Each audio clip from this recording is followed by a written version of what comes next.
د پاکستان مرکزی مسلم لیگ تحصیل رستم ځوانان هم د اولنۍ ورځې نه په بونیر کې د سیلاب ځپلي ولس په خدمت کې مصروف دي. د روزانه په بنیاد سیلاب ځپلو لا پخ شوي خوراکونه د فری میډیکل کیمپو تابعیاګانې او دغه شان په سوونو کارکنان په صفایۍ کې خپل خدمات پیش کوي.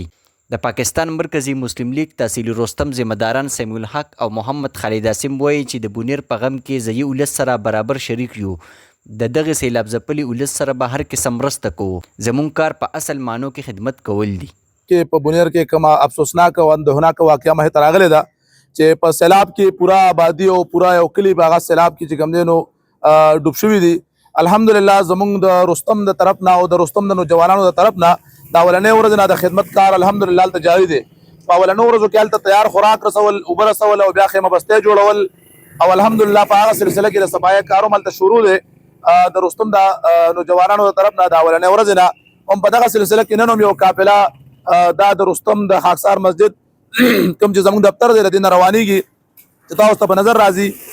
کوم چې په رستم کې زموږ مخیر حضرات دي، زموږ ورونه دي، زموږ مشران دي، که د رستم په اندروني حدودو کې دي او که د بهر ملکونو کې خپل ژوند کوي، هغې له موږ تعاون دپاره درخواست ورکوو چېرې تاسو په دې کار کې زموږ سره تعاون وکړئ. انشاءالله ستاسو امانت هغه چې کوم د بونیر مستحقین دي، کوم د سیلاب متاثرین دي، پوره به انشاءالله هغې ته رسیږي. څنګه چې تاسو ته معلومه ده چې زموږ په دې ګاونډ کې په بونیر ضلع کې سیلاب راغلی دی او انتهایی جانی او مالی نقصان شوی دی. آیا خلکو سره زموږ مسلمانان رونو ډېر زیات امداد کړی دی، مالی امداد خو ډېر زیات شو، راشن هم رالی. دې ټایم کې چې کوم ډېر لوی ضرورت دی هغه د خلکو د کورونو نه د دوکانونو نه هغه ملبه لرې کول دي چې هغه په پیسو باندې نه کېږي، نه هلته کې مشینان او کرینونه تللی شي. د هغې دپاره د دې ګاډو، د بیلچو، د کودالو، د دې څیزونو ضرورت دی او د افرادي قوت ضرورت دی.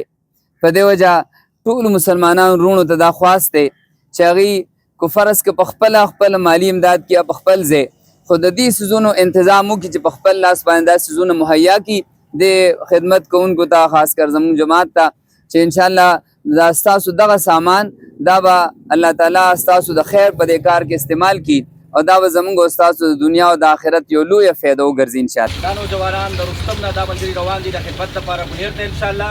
یې اوس روان دي او تر نن ماښام اذانه پورې به انشاءالله دا ملګري هلته کې خدمت کوي او د هغې نه بعد به دا ملګري واپس راځي. مزید هم که کومه قافله تلل غواړي، کوم ملګري تلل غواړي، انشاءالله سبا سهار به انشاءالله 5 بجې دې نه ملګري وځي، قافله به وځي. انشاءالله کوشش وکړئ چې په دې خدمت کې حصه واخلئ. د پاکستان مرکزی مسلم لیگ تحصیل رستم ذمہداران وایي چې عام ولس د هم زموږ سره په دې کاري خیر کې حصه واخلي.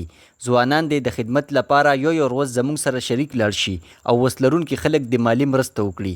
زموږ د رابطې نمبر په سکرین لیدلی شي. د کیمرا ټیم سره عمر خاکسار، رستم نیوز، مردان.